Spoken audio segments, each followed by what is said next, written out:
ನಿನ್ನೆ ದಿನ ಬಿಡದಿಯ ಟೌನ್ಶಿಪ್ನ 9 ಹಳ್ಳಿಗಳ ಪೈಕಿ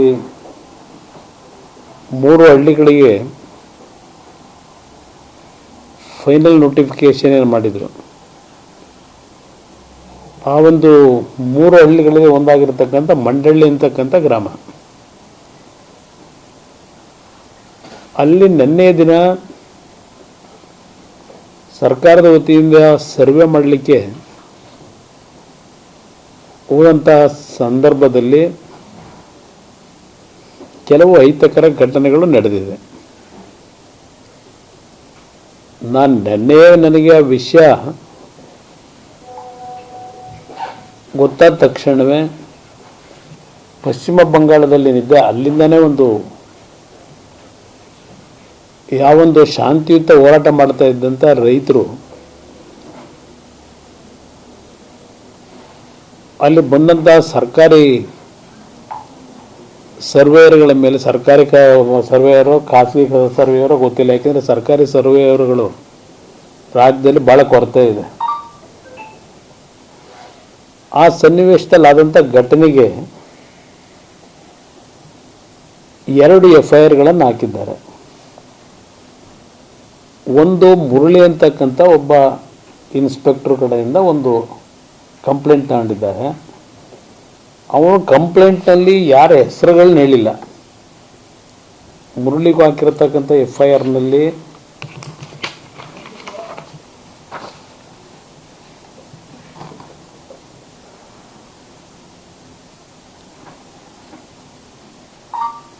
ಈ ಪೊಲೀಸ್ ಆಫೀಸರ್ ಏನಿದ್ದಾರೆ ಇದರಲ್ಲಿ farmers A1 not non Bengaluru south Karnataka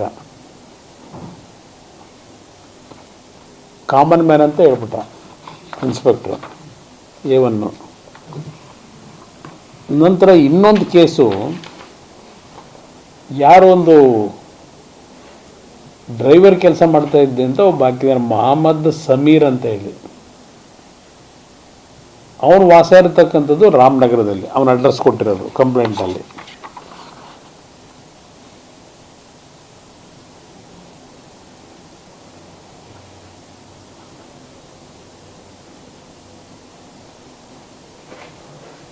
ಇಲ್ಲಿ ಇವನು ಕಂಪ್ಲೇಂಟ್ ಕೊಟ್ಟಿರ್ತಕ್ಕಂಥ ಕಾರ್ ನಂಬರು ಟಾಟಾ ಸುಮೋ ಯಾವುದೋ ನಂಬರ್ ಕೊಟ್ಟಿದ್ದಾನೆ. ಟಾಟಾ ಸುಮೋದ ಮಾಲೀಕರಾದ ಯೂಸಫ್ ಇಲ್ಲ, ಅವನು ಬೇರೆ, ಮೊಹಮ್ಮದ್ ಸಮೀರ್ ಬೇರೆ. ಮೊಹಮ್ಮದ್ ಸಮೀರ್ ಅಂತೂ mostly Toyota car, Innova car. ಇನ್ನು ಸಾರಾಂಶವೆಂದರೆ ಇನ್ನೋವಾ ಕಾರಿನ ಮಾಲೀಕನಾಗಿದ್ದು DC ಕಚೇರಿಯ ವತಿಯಿಂದ ಬಿಡದಿ ಹೋಬಳಿ ಬೈರಮಂಗಲ ಕಂಚಲದಲ್ಲಿ ಹೇಳ್ಕೊಂಡು ಹೋಗಿದ್ದಾನೆ. ಈ ಕಂಪ್ಲೇಂಟ್ ಏನು ಕೊಟ್ಟಿದ್ದಾನೆ ಇವನು ಡ್ರೈವರು ರಾಮನಗರ ನಿವಾಸಿ. ಇವನು ಒಟ್ಟು 11 ಜನದ ಮೇಲೆ ಕೊಟ್ಟಿದ್ದಾನೆ ಕಂಪ್ಲೇಂಟ್ನ. ಇಲ್ಲಿ ಕಂಪ್ಲೇಂಟ್ನಲ್ಲೇ ನೀವು ಉದ್ದೇಶಪೂರ್ವಕವಾಗಿ ಯಾರ್ಯಾರ ಮೇಲೆ ಕಂಪ್ಲೇಂಟ್ ಕೊಡಬೇಕು ಅಂತಕ್ಕಂಥದ್ದು ತೀರ್ಮಾನ ಮಾಡ್ಕೊಂಡವ್ರೆ ಅಂತ ಅನ್ನೋದು ನನ್ನ ಅಭಿಪ್ರಾಯ. ಇಲ್ಲಿ ಇನ್ಸ್ಪೆಕ್ಟ್ರು ದಿನ ಅಲ್ಲಿರೋವನು ಗಲಾಟೆಗಳಾಗಬೇಕಾದ್ರೆ ಕಳೆದ 500 ದಿನ ಈಗೇನಾಗಲೇ ಶಾಂತಿಯುತವಾದಂಥ ಪ್ರೊಟೆಸ್ಟ್ ಮಾಡ್ಕೊಂಡಿದ್ದಾರೆ, ಪ್ರತಿಭಟನೆ ಮಾಡ್ಕೊಂಬಂದರು. 500 ದಿನದಿಂದಲೂ ಇವನು ಯಾವತ್ತಾರು ಒಂದು 500 ದಿನದಲ್ಲಿ 100 ಜನ ದಿನವಾದರೂ ಕಳಿಸಿರ್ಬೋದು. ಅವನು ಅಲ್ಲೇ ಇರೋವನು ಈ ಇನ್ಸ್ಪೆಕ್ಟ್ರು. ಅಲ್ಲ, ಚನ್ನಪಟ್ಟಣದಲ್ಲೇ ಇರಲಿ, ಇಲ್ಲಿ ಹಾಕಿರ್ತಾರಲ್ಲ. ಈಗ ಇವನು ಡ್ಯೂಟಿ ಮೇಲೆ ಹಲವಾರು ದಿನ ಪ್ರತಿಭಟನೆಗಳು ನಡೆದಾಗ ಈ ಥರ ಘಟನೆಗಳಾಗಬಾರ್ದು ಅಂತ ಹಲವಾರು ಕಡೆಯಿಂದ ಹಾಕಿದ್ದಾರೆ. ಈಗ ನಾನೊಂದು ದಿವಸ ಅಲ್ಲಿ ಹೋದಂಥ ಸನ್ನಿವೇಶದಲ್ಲಿ ಒಂದು 3-4 ಪ್ಲಟೂನೇ ಇದ್ವೇನೋ. ಅವತ್ತು ಭಾಳ ಜನ ಹಾಕಿದ್ರು, ನಾನು ನೋಡಿದ್ದೇನೆ. ಈ ವ್ಯಕ್ತಿನ, ಈ ಇನ್ಸ್ಪೆಕ್ಟ್ರನ್ನ ಹಲವಾರು ಸಂದರ್ಭದಲ್ಲಿ ಡಿಬೇಟ್ ಮಾಡಿದ್ದಾರೆ, ಗಲಾಟೆ ಆಗುತ್ತೆ ಅಂತ. ಇವನು ಯಾರೋ ಬಂದವನ, ನೆನ್ನೆ ಬಂದಿರೋನು ಇವನು, ಅದು ರಾಮನಗರದಲ್ಲಿರೋನು. ಇವನ ಕಡೆಯಿಂದ 11 ಜನದ್ದು ಹೆಸರುಗಳ ಮೇಲೆ ಕಂಪ್ಲೇಂಟ್ ತಗೊಂಡವರಲ್ಲ. ಇಲ್ಲಿ ಈ 11 ಜನದ ಹೆಸರು ಇವನಿಗೆ ಹೆಂಗೆ ಗೊತ್ತಾಯ್ತು? ಇವನ್ಯಾರ ಡ್ರೈವರ್, ಇವನು ರಾಮನಗರದಲ್ಲಿರೋನು ವಾಸ, ನೆನ್ನೆ ಮೊದಲನೇ ಬಾರಿಗೆ ಹೋಗೋನಲ್ಲಿ. ಈ ಹೆಸರುಗಳನ್ನು ಅವನು ಕೊಡಬೇಕಾದ್ರೆ ಈ ಅಡ್ರೆಸ್ಗಳ ಸಮೇತ ಇವನಿಗೆ ಪಾಪ ಯಾಕೆ ಗೊತ್ತಾಯ್ತು ಇವ್ರ ಅಡ್ರೆಸ್ಗಳು, ಇವ್ರ ಹೆಸರುಗಳೆಲ್ಲ? ನನಗೆ ಬಂದ ಮಾಹಿತಿ, ಈ A1 ಏನಿದ್ದಾನೆ ಪ್ರಕಾಶ್ ಅಂತಕ್ಕಂಥವನು ಕಳೆದ 500 ದಿನಗಳಿಂದಲೂ ಈ ಒಂದು ಟೌನ್ಶಿಪ್ನ ಒಂದು ಯೋಜನೆ ಪ್ರಾರಂಭ ಮಾಡಬೇಕು ಅಂತ ಹೊರಟ ದಿನದಿಂದಲೇ ಇವನು ವಿರೋಧ ಮಾಡ್ಕೊಂಡು ಬಂದಿದ್ದಾನೆ. ಪ್ರಕಾಶ್ ಅಂತೇಳಿ ಬಹುಶಃ ಮಾಜಿ ಜಿಲ್ಲಾ ಪಂಚಾಯತಿ ಮೆಂಬರ್ ಇರಬೇಕು.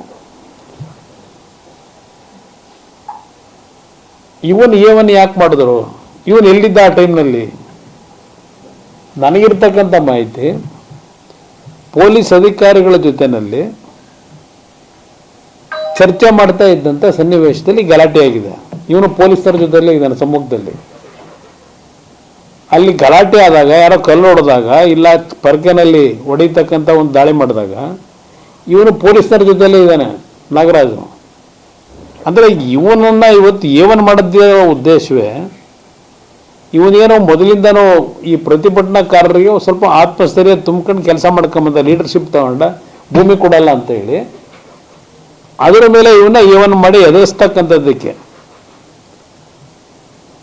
ಮಾಡಿದ್ದಾರೆ. ಈ ಕೇಸಲ್ಲಿ ಇವರು ಯಾವ್ಯಾವ ಥರ ಹೇಳ್ತಾರೆ ಅಂದರೆ, ಕಲ್ಲು ಹೊಡೆದು ಪರ್ಕೆ ತಗೊಂಬಂದು ನನಗೆ ಕೊಲೆ ಮಾಡೋಕ್ಕೆ ಬಂದಿದ್ರು, ಇದನ್ನೆಲ್ಲ ಹೇಳ್ತಾ ಹೋಗ್ತಾರೆ.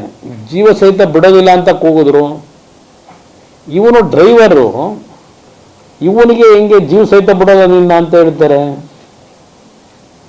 ಬಾಯಿಗೆ ಬಂದಂತೆ ಅವಾಜ್ ಶಬ್ದಗಳಿಂದ ಬೈದು ಸರ್ವೆ ಮಾಡುತ್ತೀರಿ ಮಾಡಿ ನಿಮ್ಮನ್ನು ಜೀವ ಸಹಿತ ಬಿಡೋದಿಲ್ಲ ಎಂದು ಬೆದರಿಕೆ ಹಾಕಿ ಕಲ್ಲುಗಳಿಂದ ಪರಕಗಳಿಂದ ನನ್ನ ಮೇಲೆ ಮತ್ತು ಮಹೇಶು ನಿಶ್ಚಿತ ಯಾರು ಹೆಸರು ಹೇಳ್ಕೊಂಡವನೇ ಇವರಿಗೆಲ್ಲ ಹೊಡೆದು ಕೊಲೆ ಮಾಡೋ ಪರಿಸ್ಥಿತಿ ತಂದರು ಅಂತ, ಕಲ್ಲಿನಿಂದ ಹೊಡೆದು ಕೊಲೆ ಮಾಡಲು ಪ್ರಯತ್ನಿಸಿರುತ್ತಾರೆ ಅಂತೆಲ್ಲ ಹೇಳ್ಕೊಂಡು ಒಂದು ಕಂಪ್ಲೇಂಟ್ ತಗೊಂಡವ್ರೆ.